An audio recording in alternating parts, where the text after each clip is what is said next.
Gue tanya, Dun, Ujang mana? Ujang mana?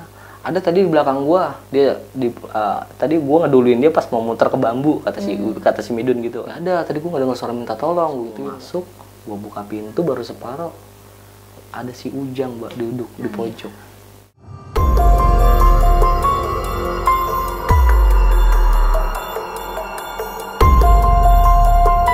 Assalamualaikum warahmatullahi wabarakatuh. Selamat datang kembali di channel gue nih, yaitu di segmen Malam Jumat Miku.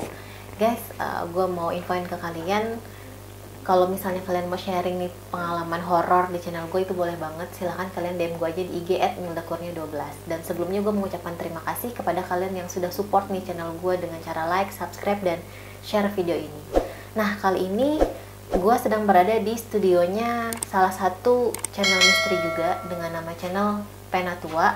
Dan dimana nih di samping gue sudah ada tim dari Penatua yang akan menceritakan kisah mistisnya. Gimana kalau kita sapa aja dengan Bang Samsul? Siapa? Refdi. Bukan Samsul ya? Refdi, ya. Oke, Bang Refdi. Nah, Bang Refdi, lu di channel Penatua ini kan tentang podcast misteri juga ya? Iya, betul. Lu hostnya apa? Editor Host. atau gimana? Iya, host. Oke. Nah, kan tadi kita udah ngobrol-ngobrol nih, Bang. Lu ada cerita tentang teman lu yang udah almarhum. Iya.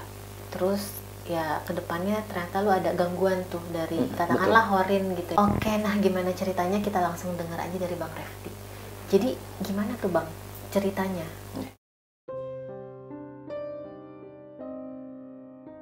Jadi sih gini ya, ini kejadian awalnya nih tahun 2018 ya, 2007, sorry. Oke. 2007 waktu itu tuh gua kelas 3 SMA. Kelas 3 SMA yang dimana, jadi selama di sekolah ini, gua ulang dari awal dikit ya, kasih tahu dikit ya. Jadi di sekolah ini gue dari kelas 1 sampai kelas 3 ini cuma dekat sama 2 orang. Jadi total sama gue 3 orang. Karena banyak faktor lah istilahnya, dari segi ekonomi, dari segi prinsip ya. Gue lebih dekat sama ini 2 orang ini. Nah, kita lanjut ke posisi pada 2007 itu, karena memang merupakan kelulusan sekolah. Nah, dari pihak sekolah gua ngadain inilah ibaratnya perpisahan lah ya. Ngadain perpisahan ke salah satu pantai lah di daerah Banten.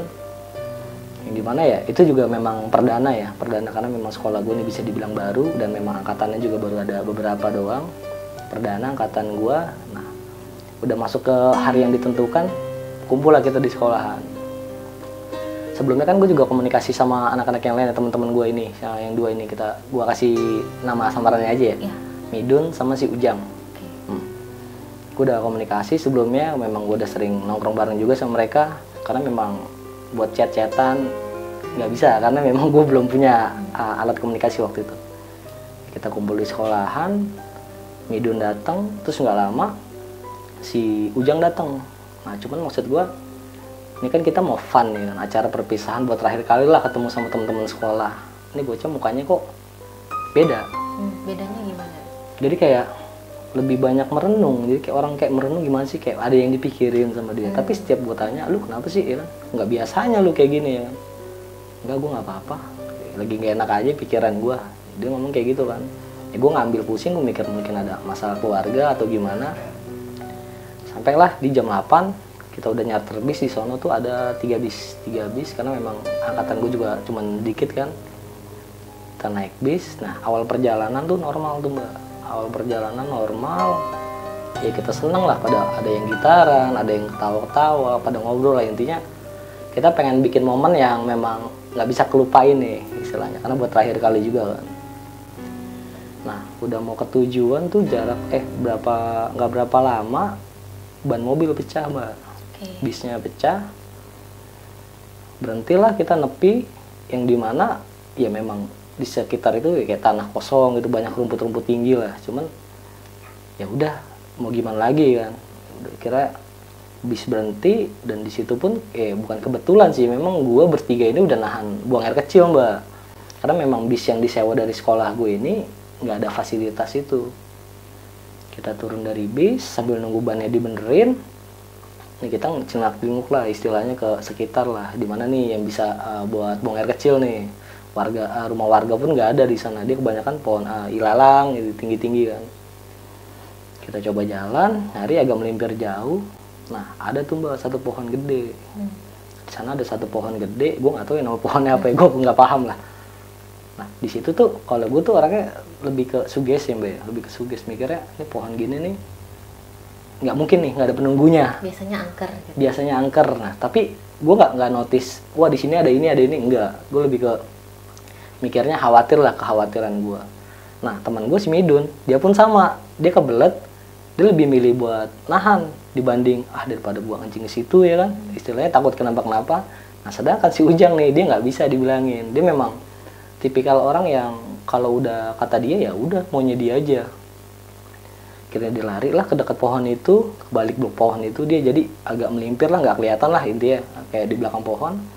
Nah, dia selesai jalan tuh masuk ke bis. Terus sebelum ke bis kan kita nyantai dulu di depan kan, karena ban mobil juga belum selesai kan. Rokok lah, kan memang udah terakhir juga kan, jadi mulai enjoy. Rokok di situ tuh masih biasa tuh Mbak.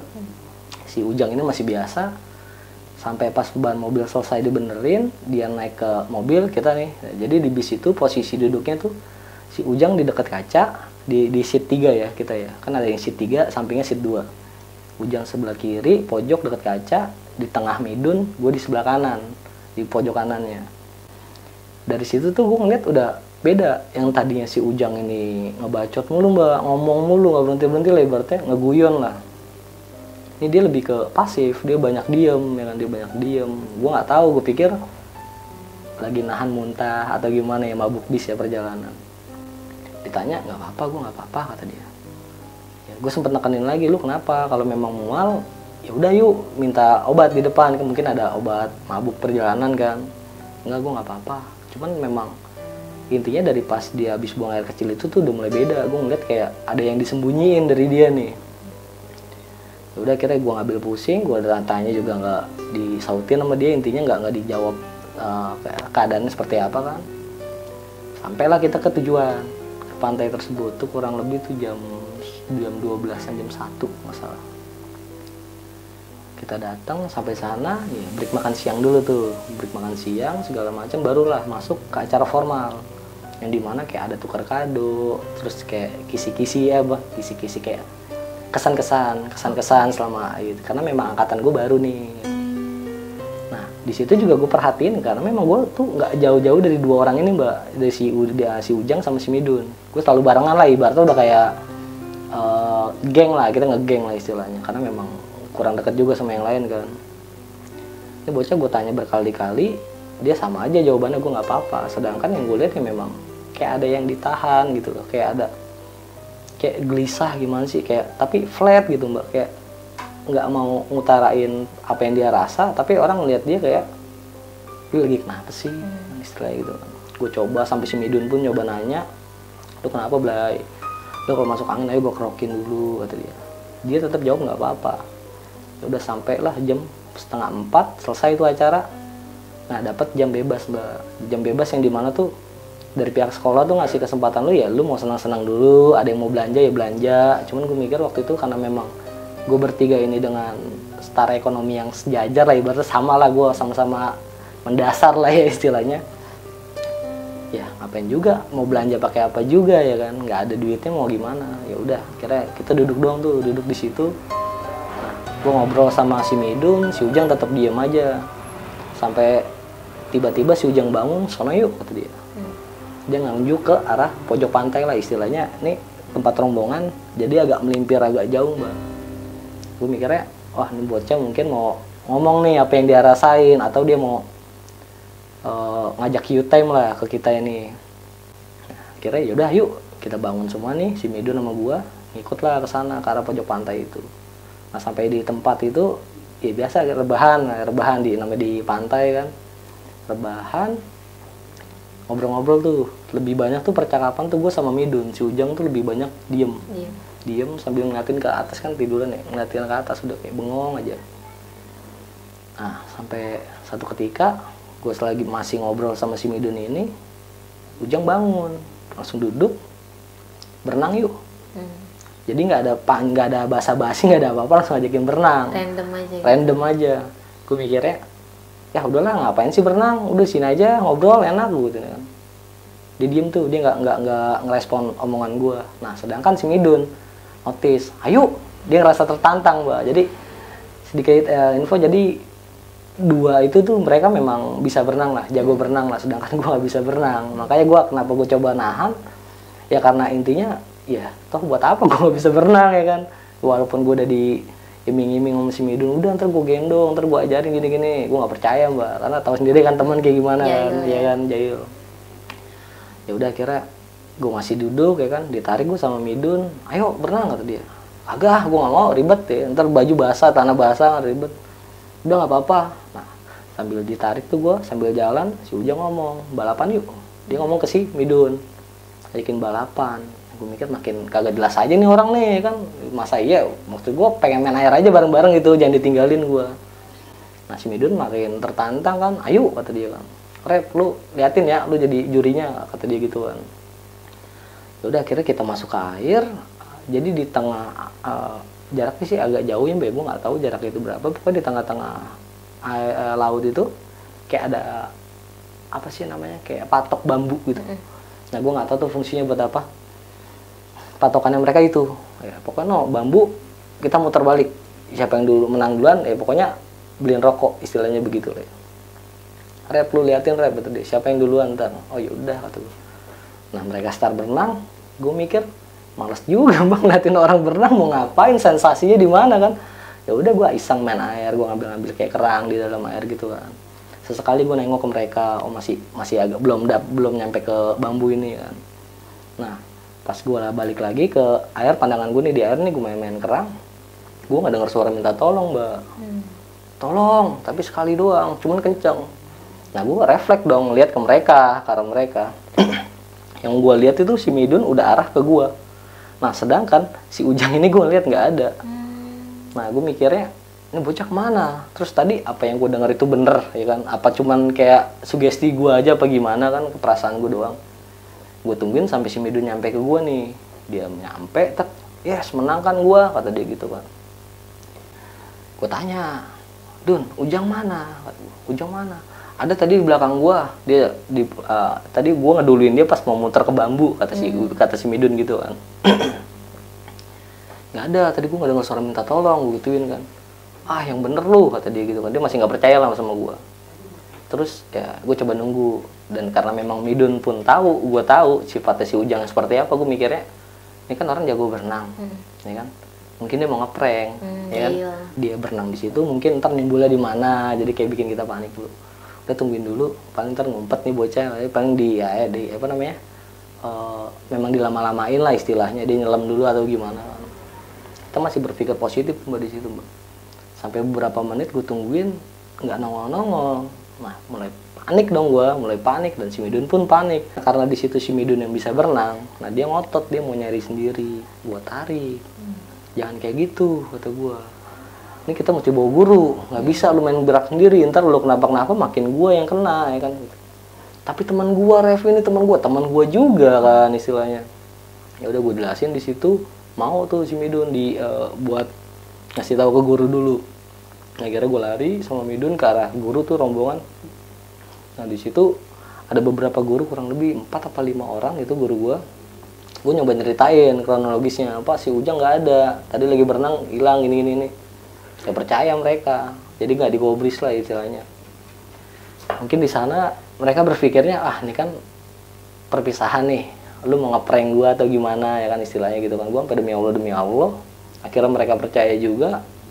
Larilah kita ke tempatnya, tempat yang tadi kejadian itu ya. Nah, akhirnya mereka bantu nyari tuh pokoknya lumayan lama Mbak, nggak ketemu. Nah jadi pihak bis ini dia mungkin perjanjiannya sama sekolah gue tuh jam 6 udah jalan balik. Nah, dan di situ juga tadi gue juga lupa sounding, kita dikasih waktu bebasnya itu sampai jam 6 kurang, setengah 6 lah. Jadi biar prepare segala macam, absen ya, biar langsung balik bisa kan. Nah di situ ya udah akhirnya kita cari, sampai ada beberapa warga pun bantuin nyari Mbak, nggak ketemu juga. Sampailah kurang lebih tuh jam 5 lewat, mulai nih murid-murid ditarik mundur sama pihak sekolah. Ya udah pada pulang, biar di sini nyisain beberapa guru. Jadi biar buat mantau ya, sambil nyari. Nah gue di situ keke sama Midun, gue nggak mau karena nih teman gue mau tahu deh informasinya dia kayak gimana, gue mesti tahu kabarnya dia lah istilahnya, gue nggak mau ninggalin dia kan. Dari pihak guru ditenangin segala macam, gue tetap ngotot. Nah pas ditarik ke, kan di situ lumayan rame ya anak-anak siswa rame, pas ditarik digiring ke bis, gue melimpir mbak, gue cabut tuh sama Midun dengan catatan gue mau ngumpet dulu supaya bis jalan balik ya gue masih standby di situ kan. Ya udah gue tungguin, gue udah ngumpet di satu saung tuh, gue udah ngumpet, tetap aja ketemu.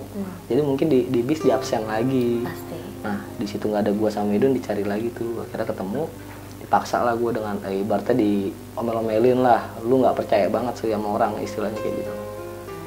Ya udah dengan berat hati akhirnya gue balik dan masuk ke bis, mulai jalan balik. Nah itu suasana itu bertolak belakang sama awal berangkat loh mbak. Awal happy ya? Iya awal happy ya, walaupun si Ujang ini, gue bertiga ini ya mungkin bisa dibilang kurang disukai lah sama teman-teman yang lain. Cuman mungkin effortnya ngerasa kehilangannya tuh berasa ke semua ya. Pokoknya tuh selama jalan balik tuh hening mbak. Jadi bener-bener kayak musik di bis aja nggak disetel. Jadi kayak bener-bener hening banget lah. Makin mikir dong gue kan, makin panik kan kalau kayak gitu kan, makin panik.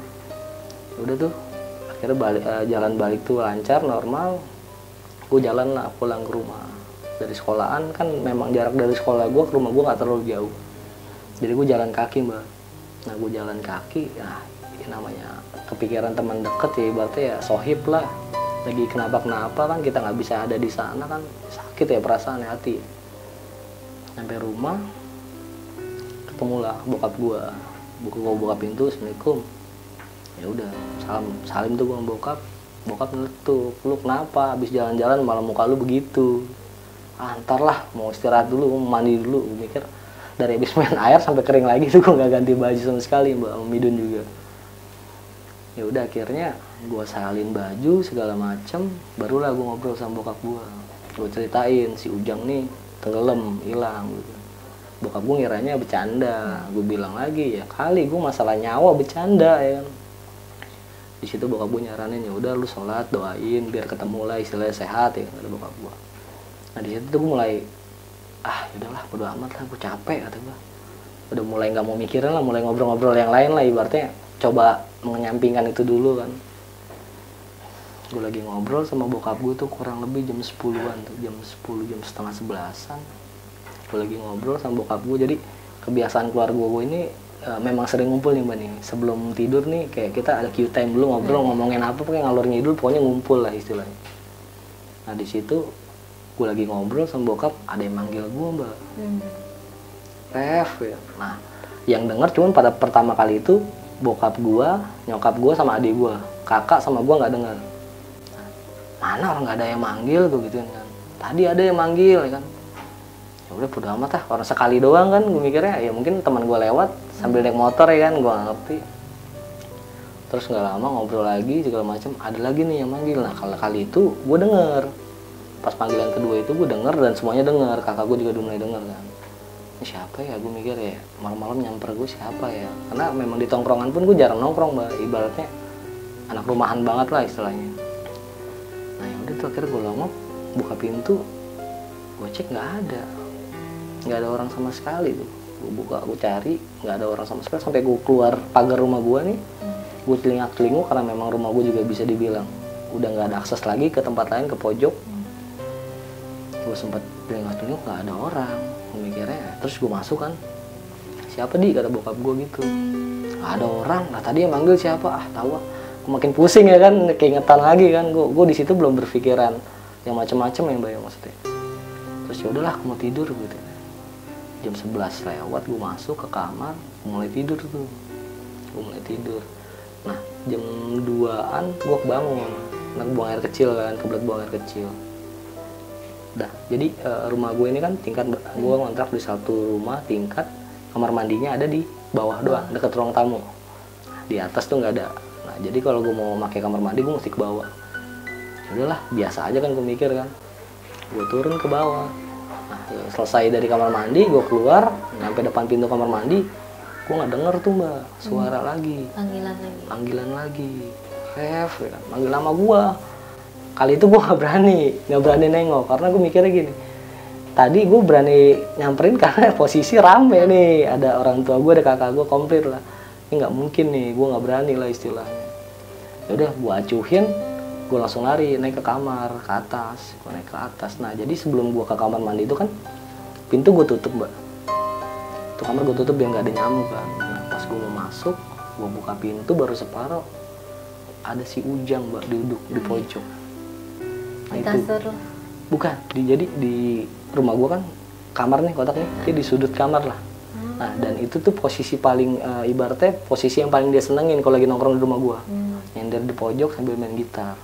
Nah cuman pada saat itu keadaannya dia kayak lagi nunduk gini, nunduk. Gue kaget kan, gue istighfar maksud gue. Pokoknya segala panah gue bacain, maksudnya deg-degan parah kan. Pintu gue masih gue pegangin, berharap abis gue baca hilang. Ya kan, karena gue mikirnya ini bocah lewat mana, rumah gue dikunci. Kalau memang pun dia beneran si Ujang teman gue, dia nggak mungkin masuk ke rumah gue gitu aja kan. Gue udah baca segala macam, gue buka mata lagi masih ada. Dari situ gue langsung lari ke kamar bokap gue di bawah. Nah gue lari ke kamar bokap, udah pintu kan memang nggak dikunci, gue buka pintu, gue langsung tidur jadi kasur bokap gue tuh di bawah, ada space di bawah, kayak modelnya kayak kasur Palembang ya mungkin ya, iya, kayak yang tipis tuh. Gue tidur di situ tuh, gue langsung nutupin muka pakai bantal, gue tidur di situ. Nah kebetulan bokap gue juga masih tidur kan. Nah gue udah berusaha paksa tidur, akhirnya tidur lah tuh gue, Mbak. Tidur, paginya bokap gue dibangunin tuh gue. Karena memang sebelumnya tuh gue nggak pernah masuk ke kamar bokap. Jadi menurut gue tuh kayak kamar bokap sama nyokap gue ya privasi dia lah, intinya gue ngapain juga masuk ke dalam, apalagi sampai numpang tidur. Gue udah pernah kamar sendiri kan. Nggak apa-apa, bokap gue nanya, gue bilang nggak apa-apa, nggak ada apa-apaan, lu jangan bohong, kata bokap gue gitu kan. Di situ gue coba cerita ke bokap gue, ya intinya bokap gue bilang gue halu. Lu panik, lu mikirin temen lu, kata dia gitu kan. Makanya doain, sholat, kata bokap gue gitu kan. Memang waktu itu tuh gue buat sholat tuh wah susah, Mbak, pokoknya. Paling Jumat itu juga jarang ya kan. Nah suruh sholat, ya udah dah, akhirnya dari situ tuh bokap gue ngingetin, ya udah akhirnya gue sholat tuh dengan catatan ya gue pengen ngedoain dia juga supaya ketemu sehat lah ya. Nah dan di situ juga kan memang di rumah itu kan gue tadi bilang gue belum megang ponsel ya, nggak ada alat komunikasi, yang di situ yang punya tuh nyokap sama bokap gue doang. Nah ya udah tuh akhirnya gue bangun, gue pindah ke kamar tuh sekitar jam 9-an bokap gue udah berangkat kerja, nelfon nyokap ngabarin kalau gue disuruh ke sekolahan. Gue di situ tuh belum mikir macam-macam, gue mikirnya ya mungkin dari orang sekolah pengen nanya gimana kejadiannya seperti apa ya. Ya udah akhirnya gue atur jam 12 gue kesana berangkat ke sekolahan. Nah cuman pas mau nyampe sekolah, jadi di depan sekolah gue nih ada kayak warung warung Madura lah istilahnya. Nah di situ udah ada teman gue si Midun. Nah jadi si Midun juga dipanggil. Gue kaget, lalu ngapain di sini, Bay? Dipanggil gue tadi. Gue juga lagi, kenapa ya? Nah di situ Midun panik. Maksudnya ada apaan ya? Kok gue jadi deg-degan, kata dia gitu kan. Ya udahlah, bismillah aja, udah sebat dulu, kata gue. Habis sebat kita masuk ya. Kelar sebat, udah mulai nenangin diri nih, maksudnya berpikiran ya udahlah aman-aman aja kan. Toh memang kita nggak ngelakuin apa-apa ya kan. Emang kejadiannya ibaratnya bisa dibilang musibah lah ya. Kita masuk ke ruang kepala sekolah. Nah di situ ternyata udah ada orang tuanya si Ujang. Ibu sama bapaknya udah ada di ruang kepala sekolah. Dan gue baru masuk, Mbak. Aduh kacau. Pasti kena amarah ya. Wah dimaki-maki gue dimaki-maki, dituduh pembunuh, dituduh nyelakain anaknya. Di situ udah coba ditenangin juga sama kepala sekolah. Ya cuman namanya orang tua ya mungkin ya apalagi di situ posisinya ada gua sama Midun ya, jadi kambing hitam mungkin ya bisa dibilang. Pokoknya udah sampai sempet mau ditonjok juga gua sama orang tuanya Midun tuh yang laki, orang tuanya si Ujang, dipisahin sama kepala sekolah. Ya akhirnya dikasih duduk tuh berjarak tuh, jadi dipisahin sama nyokapnya lah istilah, bokapnya di pojok kanan, nyokapnya di tengah, gua di sebelah kirinya. Di situ suruh jelasin kronologisnya seperti apa. Di situ tuh gua ceritain semuanya, Mbak. Jadi dari awal gua ngerasa ada perubahan dari si Ujang nih. Gua ceritain dari pas dia buang air di pohon itu kan. Gua ceritain. Cuman karena mungkin orang tuanya terlalu realistis ya, gua nggak ngerti dan Toh gue juga bukan mencari pembenaran ya, lebih ke memang kejadiannya kayak gini. Ya gue ngerasa ada perubahan dari sini, apa mungkin ibaratnya ke sana kan. Nah intinya orang tuanya tetap meledak-ledak lah ke gue lah sama si Midun. Sampai pada akhirnya selesai, cabut lah tuh orang tuanya Midun. Orang tuanya Ujang, dengan catatan muka masih kayak penuh dendam banget begitu. Dan gue tuh nggak pernah ngeliat orang tuanya kayak gitu, karena gue juga deket sama mereka. Jadi gue, Midun, Ujang ini kita sering main ke rumah masing-masing. Ke rumah masing-masing dan sering nongkrong juga ke tongkrongan masing-masing. Nah akhirnya dari situ gue diklarifikasi lagi tuh sama kepala sekolah. Emang kejadiannya bener kayak gitu? Bener pak, sampai demi Allah kan ibaratnya. Ya mungkin pada saat itu doang caranya buat meyakinkan mereka kan, karena memang posisinya kan di lapangan ada gue sama Midun doang. Ya udah di situ, ya udah doain aja nih, sampai sekarang belum ada kabarnya. Doain aja semoga baik-baik aja dia ketemu ini. Ya udah cabut tuh gue cabut. Ya, gue nongkrong lagi kan di warung dekat sekolahan gue. Gimana ya Blay ya, teman kita gimana ya istilahnya. Ya udah Repa, doain aja Repa, udah pusing kata dia kan. Nah di situ gue masih belum speak up nih, apa yang gue rasain nih, apa yang gue alamin nih, gue belum speak up. Nah akhirnya gue balik ke rumah masing-masing. Ya udah tuh gue nyampe ke rumah, ya biasa ya, maksudnya ijazah belum keluar ya kan, lu belum ada kerjaan nih, bantuin orang rumah dulu kan, bebenah segala macam. Nyampe lah malam tuh bokap gue balik. Nah bokap gue balik nanya, tadi kenapa? Ya kepala sekolah pengen nanya doang kronologisnya seperti apa gitu. Oh ya udah, tapi gue nggak sounding nih masalah orang tuanya si Ujang maki-maki gue, karena gue mikir bokap gue temperamen Mbak. Kalau udah masalah anak yang dicolek nih, pasti, udah temperamen ya. Gue nggak mau, maksudnya ini kan cuma salah paham, ini kan mereka salah menafsirkan. Gue takutnya malah makin panjang ya. Ya gue bilang nggak kenapa-kenapa lah intinya. Ya udah lu doain lagi si Ujang, kata dia, lu sholat doain, kata dia, biar ketemu. Ya udah akhirnya situ ngobrol lagi kita malam.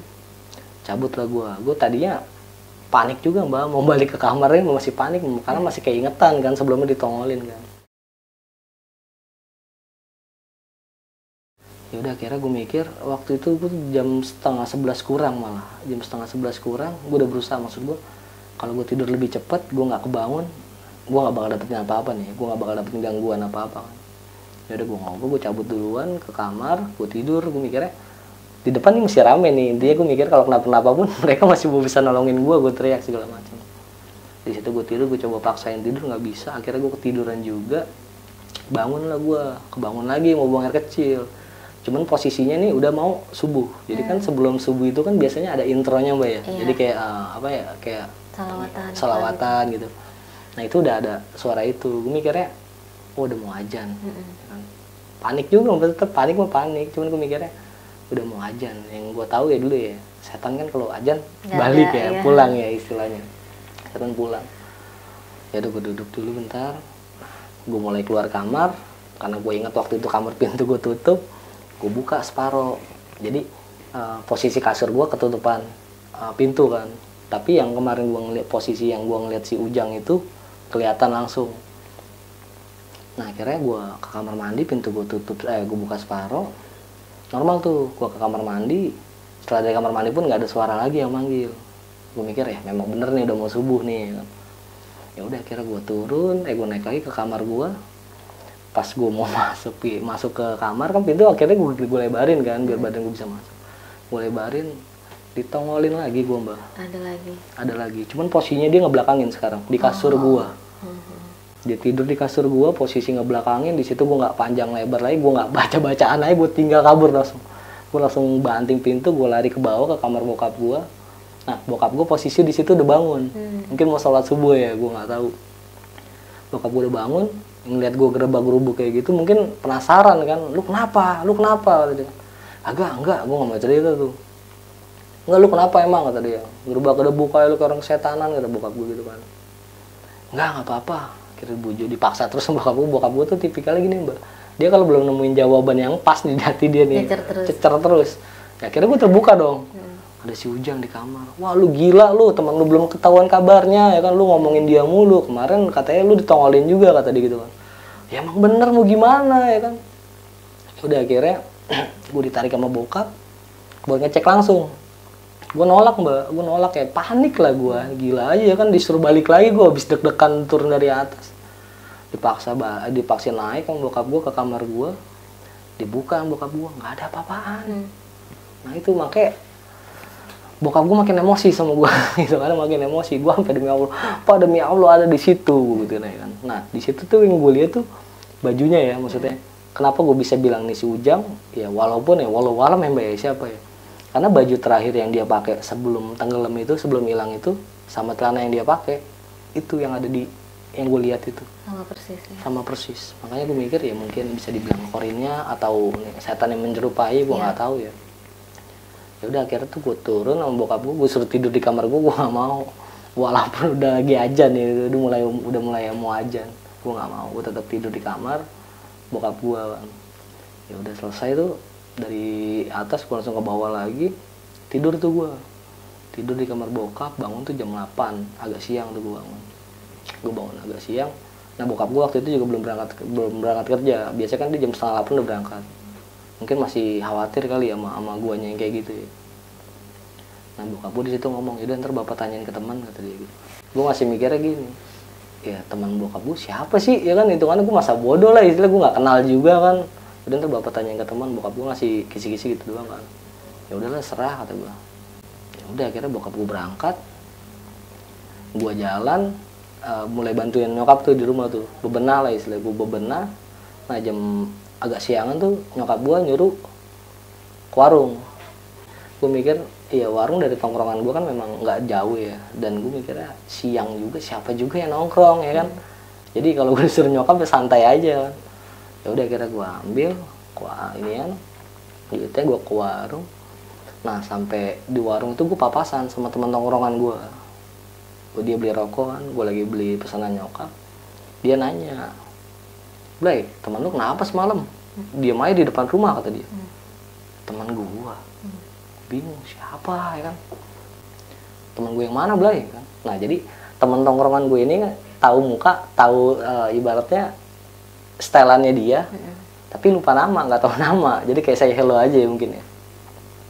Itu sih semalam di sini ya, temen lu biasa sama lu nongkrong, kata dia kan.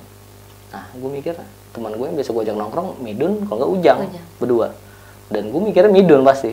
Tapi kalau Midun tuh pasti dia nggak mungkin cuma stay di depan rumah diem aja. Dia pasti teriak-teriakan manggil gue kan. Sekitar jam berapa? Jam 1-an kata teman gue kan. Gue lagi lewat depan rumah lu jam 1 nih bocah, sampai gue ajak ngobrol diem aja ya kan. Siapa sih ya kan, yang mana? Yang agak keriting, kata dia.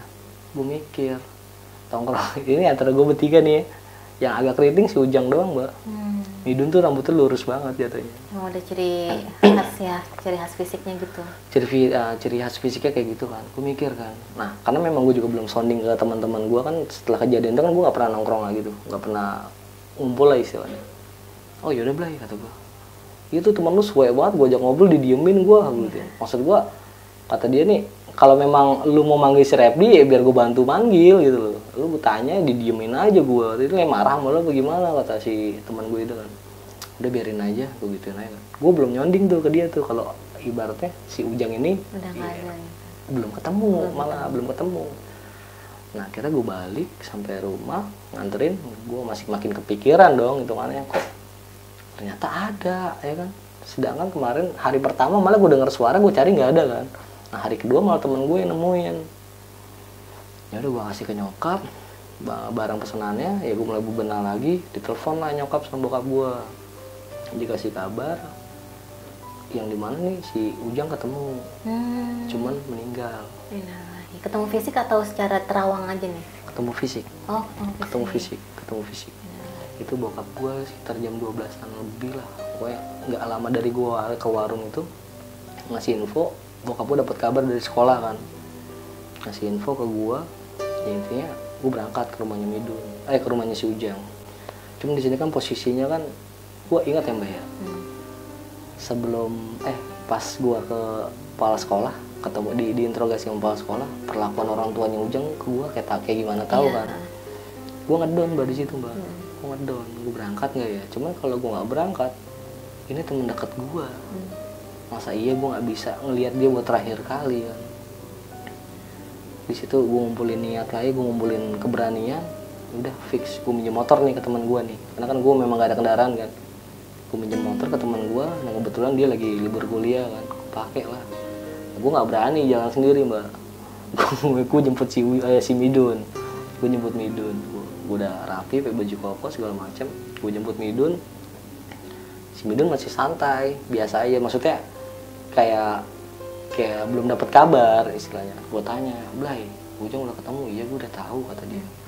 Nah, terus lu kenapain kagak nyelawat gue gitu. Ngingetin lagi lah si Midun. Kemarin kayak kagak tahu aja lu bokapnya kayak gimana mamanya. Dia juga ngedon mbak ternyata. Di situ akhirnya ya kita berdua ya sama-sama ngedon, nggak ada yang nguatin kan, nggak ada yang nguatin. Ya udah akhirnya kelepas sambil ngopi dulu, nenangin diri. Kita ingetin lagi ya kan, nah, kebersamaan waktu sama si Ujang. Ngomong lah si Midun, Rep, tapi ini teman kita Rep tadi. Kalau kita nggak ketemu sama dia buat terakhir kali ya, tahu sendiri lah gimana ya kan istilahnya. Dilema lah Dilemanya, iya intinya gue mulai bimbang lah di situ. Udahlah yuk Bismillah aja gue gitu. Bismillah aja mau kayak gimana pun ya intinya kita udah ada niat buat kesana. Ya udah akhirnya si Midun prepare segala macem, kelar ganti baju udah ini, ngerokok lagi sebatang. Berat lagi buat ngelangkah, bimbang lagi tuh mbak, bimbang lagi kan. Rep, lu tahu kan tapi kan bokapnya kayak gimana? Iya gue kan tahu kan, gue dimaki-makinya sama lu. Itu kan di ruang kepala sekolah Rep kata dia. Yang ada kepala sekolah, emaknya, bapaknya doang. Nah ini momennya kan rame, ya kan? Iya juga gue mikir ya. Berarti mau nggak mau kalau memang pun gue nggak dapetin hal itu lagi, disaksiin sama banyak orang. Itu tuh yang gue khawatirin. Udah Bismillah Blay, Bismillah katanya, Bismillah aja. Udah nggak usah mikir yang lain-lain dulu. Belum tentu ya kan yang kayak gitu kan. Bisa jadi pas kita kesana bokapnya udah mulai ikhlas nerima kan. Ya udah berangkat. Akhirnya gue berangkat sama Midun. Bener aja pas gue nyampe ke rumahnya si Ujang itu udah rame banget Mbak. Dari pihak sekolah gue, guru-guru tuh udah pada rame, teman-teman sekolah gue juga udah rame di sana, tetangga sekitarnya kan. Makin ngedon lagi gue. Apa yang gue takutin nih pelan-pelan nih mulai ditunjukin semua kan, makin ngedon wajar lah ya. Udah Bismillah lagi Blay, Bismillah dah. Ya semoga aja nggak ada bokapnya lagi pergi kemana gitu gue mikirnya kan. Udah tuh terus gue masuk ke rumahnya itu, jadi ada teras. Di teras itu ada teman-teman gue juga, teman-teman sekolah. Ya wajar lah gue tegur sapa sama mereka ya. Gue belum ngelihat kondisinya si Ujang seperti apa, gue masih tegur sapa sama mereka. Mungkin suara gue kedengeran sama nyokapnya sama bokapnya di dalam.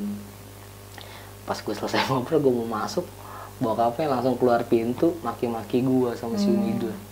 Anjir gitu, gue posisi bener-bener malu banget Mbak, malu banget. Gue mikirnya, gue niat gue baik. Gue mau ngelihat teman gue buat terakhir kali, gue nggak mau macem-macem. Toh ini juga bukan kehendak gue, ya kan? Bukan karena ulah gue juga. Pokoknya intinya di situ sampai dilerai juga sama teman-teman sama warga juga kan. Cabut lah gue. Itu gue emosi parah, itu gue sama Midun emosi parah. Padahal mah kalau kita berpikir secara dingin ya, bisa aja Mbak. Maksudnya ya oke lah kita nggak ngelihat si Ujang nih terakhir kali, tapi kita bisa nganterin ke pemakamannya. Ya walaupun lu paling belakang, kalau nggak ngumpet-ngumpet bisa kan. Cuman karena memang emosi udah meledak-meledak ya. Jadi nggak bisa mikir rasional. Gitu. Iya, dibikin malu Mbak, hitungannya di depan umum ya kan.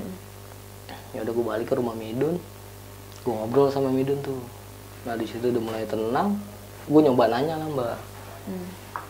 Gue nyoba nanya sama Midun, Blay, lu dapat gangguan kayak gini nggak? Ah enggak Rep. Yang bener lu kata dia. Gue ditampakin Blay 2 kali gue gitu aja.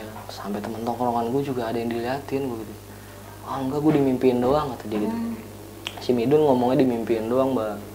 Nah dia ngomong di mimpinya itu si Ujang manggil-manggil Midun minta tolong. Itu doang, nggak lebih. Nah paling enggak gue mikirnya mendingan lu dong daripada gue ya. Gue ngeliat langsung ya kan, langsung kayak orang stres kan. Ya udah tuh akhirnya dari situ gue ngobrol. Nah di situ ternyata Midun nggak terbuka. Jadi dia ngelihat mungkin kecemasan gue, dengar cerita gue kayak gitu, kepanikan gue, mungkin dia ngejaga mental gue ya, gue nggak paham. Ya udah akhirnya di situ gue cabut, gue balikin motor, gue sampai ke rumah, bokap gue balik cepet tuh, waktu itu jam 6 udah nyampe rumah. Nanya lah bokap gue, udah dikubur si Ujang kata dia. Udah, gue asal nebak aja udah ya kan, ya memang mungkin udah, gue nggak tahu juga kan, nggak mungkin juga diinepin lagi. Dikubur di mana? Bingung tuh gue jawabnya. karena memang posisi kan gue nggak tahu kan, gue nggak ngikut ke proses pemakaman ya kan.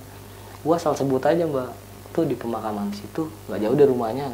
Padahal gue nggak tahu tuh di rumahnya ada pemakaman apa enggak, gue nggak tahu. Oh ya udah doain, sholat tuh tadi, biar teman lo tenang ini. Ya udah tuh. Nah bokap juga ngomong pada pertama kali itu tuh pas yang kan paginya bokap ngomong mau nanyain temennya. Nah temennya ternyata nggak kerja, nggak masuk kerja. Nah jadi bokap belum sempat sharing kan ke dia. Ya udah tuh akhirnya bokap ngasih inian terus lah ibaratnya kayak support. Udah lu doain temen lu, kan temen lu banget nih ibaratnya. Ya kirim doa lah biar dia tenang di sana. Ya mungkin memang udah takdirnya kayak gitu kan. Di situ dari percakapan itu bokap gue langsung masuk ke kamar kan, bebenah lah istilahnya. Gue langsung naik tuh ke kamar, gue mikirnya gue harus tidur lebih cepet nih, karena sebelumnya kan gue digangguin. Gue harus tidur lebih cepet nih supaya memang nggak ada gangguan lagi lah. Akhirnya gue tidur lebih cepet. Ya memang mbak, gue nggak mendusin nih posisi pada saat itu. Nah cuman gue dimimpiin sama si Ujang, yang dimana dia bilang gue jahat. Lu jahat Ref, kata dia. Lu jahat sama gue, kata dia. Gue tanya, gue jahat kenapa? Dia langsung pergi. Dari situ tuh gue sampai pagi pun gue masih mikirin. Terus pas pagi gue ketemu bokap kan gue sounding lagi, Pak. Si Mia Ujang mimpi kan tadi, gue mimpi Ujang gitu.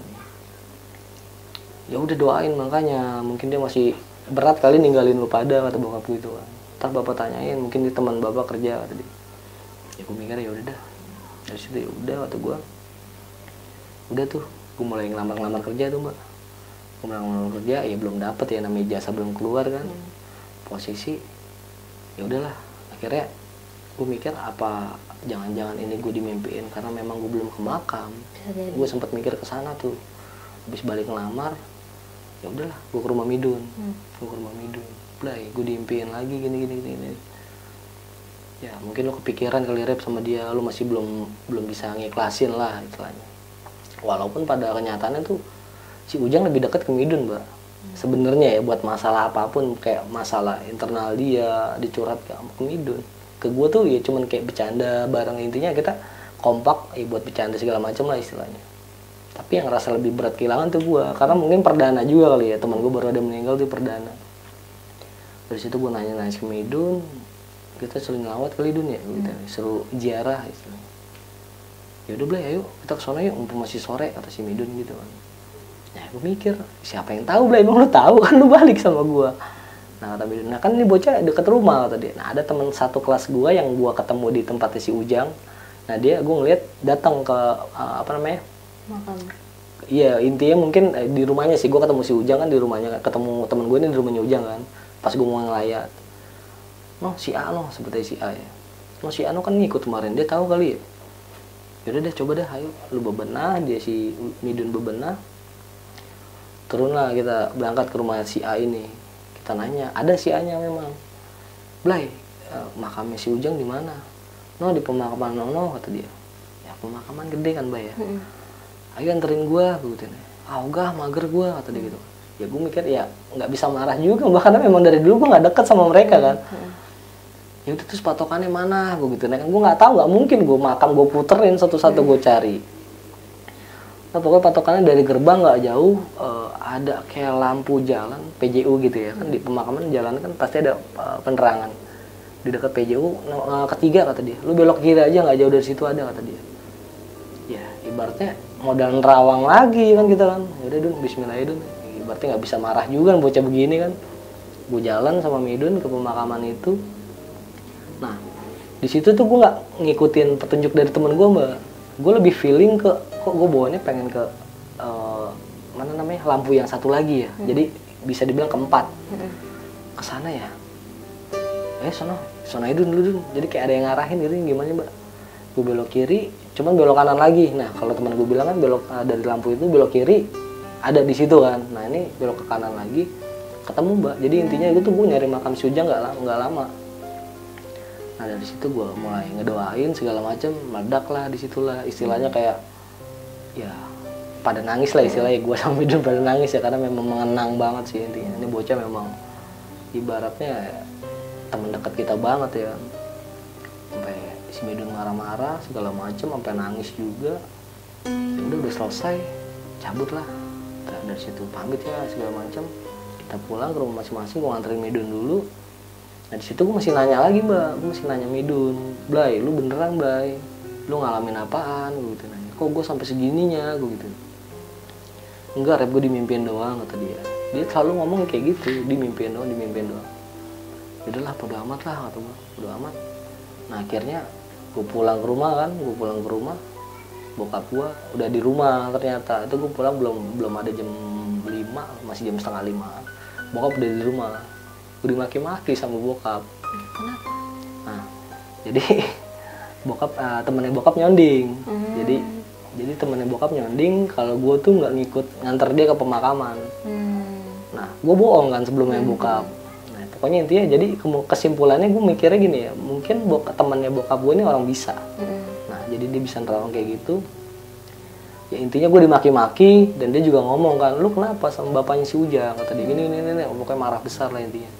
Nah terus nyokap gue juga nenangin kan, ya namanya orang tua kehilangan anak kayak gimana sih gini. Ya udah intinya bokap gue udah mulai meredam. Ditegesin lagi gue, lu udah ziarah belum? Ya kan, udah tadi balik habis ngelamar kerja kan gue.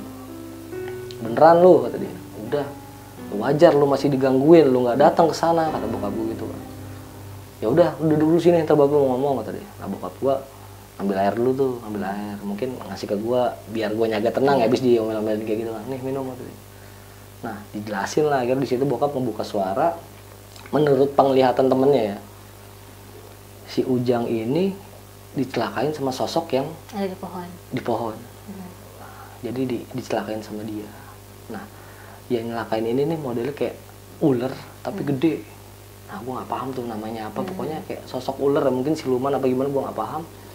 Ya gue mikirnya ya apapun itu udah kejadian, mau gimana sih ya, udah terjadi, teman gue udah nggak ada ya kan, ya udah intinya gue cuma bisa doain doang kan. Udah akhirnya dari situ tuh bokap ngingetin lagi, jangan lupa sholat, ingetin doain temen lu tadi. Situ mulai rajin tuh gue sholat tuh, mulai rajin dengan catatan gue pengen teman gue senang di sana, gue kirimin doa terus ya. Nah sampai beberapa hari kemudian dapat panggilan kerja nih gue dapat panggilan kerja, ya nggak jauh juga sih dari rumah. Ya, intinya gue mulai ada kesibukan lah ya, mulai ada kegiatan. Gue mikir mungkin dengan kayak gini nih gue bisa sedikit ngelupain nih kisahnya si Ujang ini nih, bisa sedikit move on lah gue. Nah gue di situ kerja, ya mulai tuh memang setelah itu tuh aman-aman aja tuh mbak, nggak ada gangguan sama sekali. Ya mungkin Ujang juga udah tenang, dan karena memang gue juga pun udah ziarah ya, udah nggak ada kejadian sama sekali. Nah nggak lama berselang PHK lah, bukan PHK ya, jadi kayak resign lah, putus kontrak. Nah putus kontrak gue dengan catatan putus kontrak juga kan gue habis kerja, gue masih punya duit kan. Ya udahlah biarin lah, nyari kerja lagi tempat lain. Nah di situ tuh nggak malam minggu kalau nggak salah temen gue ngajakin jalan-jalan ngecamp.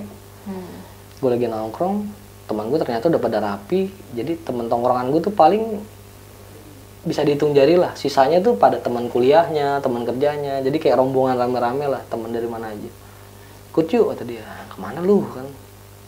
Ngecamp, kata dia kan. Ngecamp. Ya aku mikirnya ngecamp kalau nggak di gunung, di bukit ya kan. Ya gue sendirian, males gue, lu mah enak pada bawa temen, gue sama siapa ya kan. Ibaratnya gue nggak temen goncengan nih di motor. Yaudah tuh motor atau nganggur, lu aja temen lu kayak, kata dia. Gue mikir Midun nih, Midun masih nganggur, setahu gue Midun masih nganggur kan. Gue jemput lah ke rumah, yaudah bentar gue jemput teman gue dulu. Sampai rumah Midun, gue tanya, Dun ikut gue yuk, gue tanya. Kemana? Katanya, jalan-jalan udah yuk. Ah enggak, kamu punya duit gue, kata dia gitu kan, ya memang belum kerja ya. Ya udah dengan sombongnya lah, dengan sisa gaji yang ada ya, walaupun gue baru berhenti kerja kan, masih banyak duit. Nih duit gue ya kan, udah lu gue tanggung, mau makan, mau ngerokok, mau apa gue tanggung, udah lu bawa badan aja kan. Yaudah dah yuk, kata dia. Baru dia mau jalan karena udah ngeliat duitnya ada kan. Di prepare, ngikut lah sama gua ke tempat tongkrongan. Ya udah tuh kita start jalan tuh jam 11-an, agak malam. Aku mikirnya iya wajar ya kali ya kalau kita berangkat jam segitu ya, karena kan gunung kan nggak ada yang deket kan, jauh-jauh kan. Mungkin perjalanan ntar kita ngaso di sana dulu. Nah kita jalan normal tuh jalan, cuman gua asal nebak nih mbak, kok arahnya kayak ke pantai. Arahnya ke arah pantai karena memang Tanjung Pasir, tau kan. Nah gue waktu itu pernah ke sana motoran juga. Gue mikirnya kok ini arahnya ke arah Tanjung Pasir. Gue di situ masih belum nanya ke teman gue karena posisi gue ngebuntut kan di belakang, gue goncengan sama Midun. Blay, ini kayaknya nggak ada gunung deh, daerah Tangerang dah kata gue. Ada kali Blay, kita aja nggak tahu kata si Midun gitu, padahal gue nggak tahu ya ada apa enggak kan. Udah ngikutin aja dulu. Nah, gue ngikutin, ngintilin tetap. Nah, sampai ada di satu tempat petunjuk jalan lurus itu ke Tanjung Pasir, kanan kemana, kiri kemana gitu gue lupa. Bener kan berarti ke arah Tanjung Pasir kan gue mikirnya. Nah dari situ di jalan gue salib temen gue pantekin nih. Blay, kita mau kemana sih? Gitu. Ngecamp kata dia gitu kan. Ya ini mau ke pantai anjir. Ya iya ngecamp di pantai. Kata gue sejak kapan ada ngecamp di pantai? Gue nggak tahu kan. Ya gue takutnya keingetan lagi kan masalah Ujang kan. Ya mau gimana ya kata gue. Mau kenapa sih Rep? Gak apa-apa, aku ngobrol lah sama si Midun. Blay ke pantai. Ya udah nggak apa-apa lah, lagi juga kan si Ujang juga udah tenang kali ya kan. Udah nggak mungkin lagi lah gangguin kan, toh udah nggak digangguin lagi kan kata dia. Iya sih kata gue. Udahlah Bismillah aja, jalan tuh gue. Bener, sampai depan gerbang Tanjung Pasir tuh. Masuknya ke parkiran tuh ada gerbangnya. Mulai ragu lagi mbak gue. Mulai ragu, aman gak ya? Udahlah Blay, masuk aja udah tanggung udah nyampe sini kata dia, udah tinggal masuk parkir motor doang. Ya gue nggak enak sama Midun kan. Yaudah gue parkir bareng sama rombongan yang lain, ngobrol segala macem, turun motor naruh helm. Nah panik lagi tuh gue di situ tuh karena mulai kedengeran suara ombak, angin matanya, mulai takut kepikiran si Ujang lagi kan. Bener tuh akhirnya, yaudah tuh temen lu udah pada jalan, ayo ngikut kata dia. Nah, gue habis naruh helm, teman gue dapat jalan duluan, jalan berapa langkah, joprak gue mbak, pingsan gue. Nah, di situ kan gue nggak tahu ya, intinya gue pingsan, berapa lama gue nggak paham, pokoknya bangun-bangun gue diomel-omelin dan diusir. Gue diomelin, diusir. Nah, katanya gue kesurupan di sana. Posisi gue nggak dari parkiran itu, gue lagi jalan kesurupan. Nah, dari situ kan gue nanya kan, gue kenapa lu kesurupan? Ya kali, gue gituin aja kan, gue nggak ibaratnya bukan tipikal orang yang mudah percaya kayak gitu ya mbak ya. Mungkin kalau pingsan lagi nahan lapar atau kecapean mungkin ya gue mikir ya. Pokoknya intinya dibantuin sama penjaga warung lah. Jadi dari parkiran itu nggak lama kan banyak warung warga tuh. Bantuin sama orang itu yang bisa. Intinya katanya gue disuruh cabut. Ini anak kalau mau aman cabut, udah pulang. Gue makin kesel dong mbak gue. Aku jalan jauh-jauh loh dari rumah ke sana ya kan, baru nyampe naruh pantat juga belum istilahnya kan, udah diusir ya kan. Apa sih Blay kan, udah cabut lu kata dia, cabut kata temen-temen gue yang lain kan. Udah akhirnya gue balik lagi, Midun yang bawa motor. Kok masih emosi tuh di jalan, anjing banget ya kata gue nih, kenapa sih ya kan. Gue tanya nih Midun, Blay gue kenapa sih, ntar gue ceritain kata dia kan. Gue paksa terus nggak dijawab sama Midun, ntar gue ceritain dulu, anteng aja kata dia. Nah pas arah balik udah nggak jauh dari rumah gue lah istilahnya, udah masuk ke wilayah ke arah rumah gue sama Midun. Hampir tuh gue ke warkop sama Midun. Di situ diceritain sama dia tadi gue kenapa segala macam. Nah di situ Midun cerita katanya gue kerasukan. Nah yang masukin gue ini mengaku sosok si Ujang. Ngomong apa dia? Dia pengen ngebawa gue katanya. Refdi mesti ngikut sama gue kata dia. Dijelasin pokoknya intinya udah dibantu tenangin sama yang warga itu tuh, yang warung warga itu. Lu udah beda alam intinya. Dan dia pun ketawa, mungkin mikirnya ini bukan temen lu, ini sosok yang menyerupai lah istilahnya gitu. Di situ diceritain sama si Midun segala macem kan. Kata gue masa iya sampai segitunya Blay. Sedangkan yang gue pikir tuh, yang gue bikin gue khawatir kesana, gue mikirnya takut kejadian lagi sama teman gue yang lain. Makanya kenapa gue berat gitu. Nah ternyata katanya yang mau dibawa gue. Makanya kenapa pas gue sadar langsung diusir, itu alasannya kan. Nah dari situ tuh gue mikirnya masa iya sih sampai masih segininya kan, apa gue nggak boleh ke arah sini, apa gue nggak boleh main di air ya, gue nggak tahu kan. Udah akhirnya di situ tuh si Midun juga cerita. Nah di situ mungkin ngeliat gue dengan beban gue sendiri kan, kayak ngerasa lu kesian banget sih ngerasain gitu sendiri. Nah biar gue sounding nih apa yang gue rasa kata dia gitu. Nah di situ tuh Midun juga cerita tentang apa yang dia alamin. Ternyata yang dia bilang dia cuma dimimpiin itu, ya tujuannya itu bener, cuma buat tenangin gue doang supaya gue nggak makin panik. Ya kan? Nah ternyata dia ngalamin hal yang sama. Ditampakin juga. banyak yang dialami. Nah untuk lengkapnya sih dari si Midun ini ada di video Penatua, ada di ini.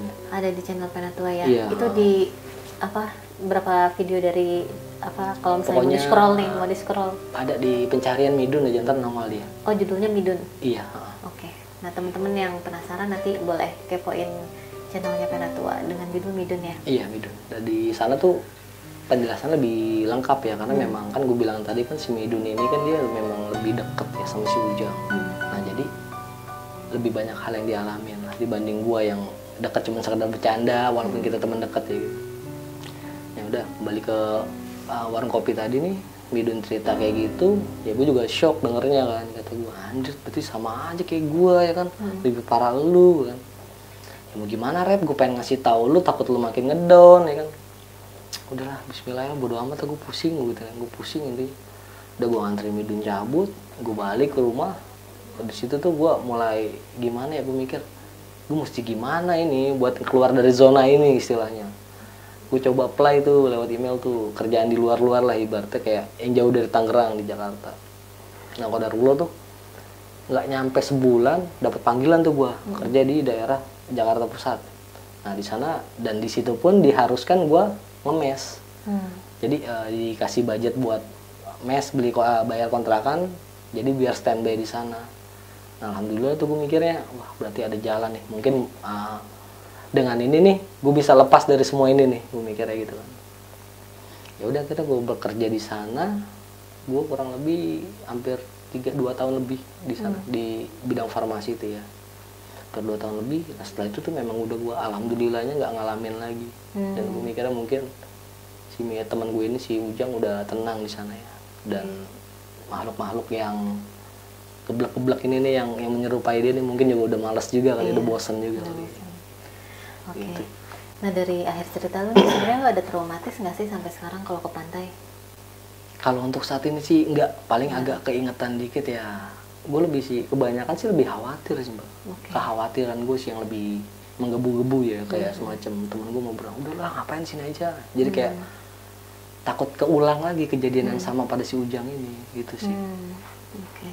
Dan pada akhirnya si siapa tadi temen lu Midun juga udah ya case close gitu.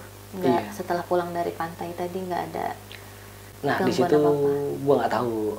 Kayaknya dia cerita juga di channel gue. Cuman pada saat itu tuh dia nggak ceritain itu. Dan dia ceritanya tuh ya tentang apa yang dia alamin aja. Gitu. Oke, tapi lu sampai dipanggil polisi nggak sih Bang untuk BAP? Alhamdulillahnya enggak. Ya. Jadi ini kabar ya gue nggak paham ya. Mungkin pihak sekolah juga nutupin. Sekolah gue bisa dibilang sekolah baru, angkatannya juga perdana gue bilang.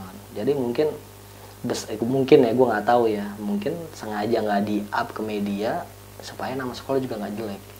Karena kan ini kan ibaratnya bisa dibilang juga musibah ya, bukan sesuatu yang disengaja. Dan mungkin pada waktu itu juga kan 2007-2008an media sosial tuh nggak se-ekstrim sekarang ya. Jadi apa-apa diupload cepet viral, dibawa ke polisi. Alhamdulillah sih situ sih. Oke. Ya udah yang penting tenanglah untuk Ujang ya. Dan amin. memang menurutku juga sama sih, gue nggak yang percaya itu Ujang beneran gitu Bang. Itu mah entah jin yang fitnah atau emang yang horinnya aja gitu. Lebih ke sosok yang menyerupai lah ya. Menyerupai, benar, sosok yang menyerupai. Dan cerita ini juga banyak kok di kalangan sekitar gitu ya tentang ini. Dan pokoknya jangan dipikir kalau itu beneran dia gitu. Kita kan wallahu alam. Ketika kita menjadi ruh, kita akan di mana gitu. Karena yang baru pelajari juga, yang baru gue tahu ya. Jadi setelah orang lepas dari dunia itu kan meninggal ya. Itu udah nggak ada urusan lagi di dunia, udah nggak mungkin. Kecuali yang sebelum meninggalnya itu ada sangkutan, ada hutang. Gitu kan. Nah itu tuh belum diproses tuh, jadi dia masih gantung. Itu sih yang gue paham. Oke, itu dia guys ceritanya Bang Refdi. Nah nanti kalian kepoin juga untuk cerita lanjutannya tentang Midun ya, dari sisi Midun. Dan gue juga nanti akan cerita kisah mistis gue di channelnya Penatua. Oke, mungkin sampai sini aja, kurang lebihnya mohon maaf. Gue dan Bang Refdi dari Penatua pamit undur diri. Wassalamualaikum warahmatullahi wabarakatuh. Waalaikumsalam.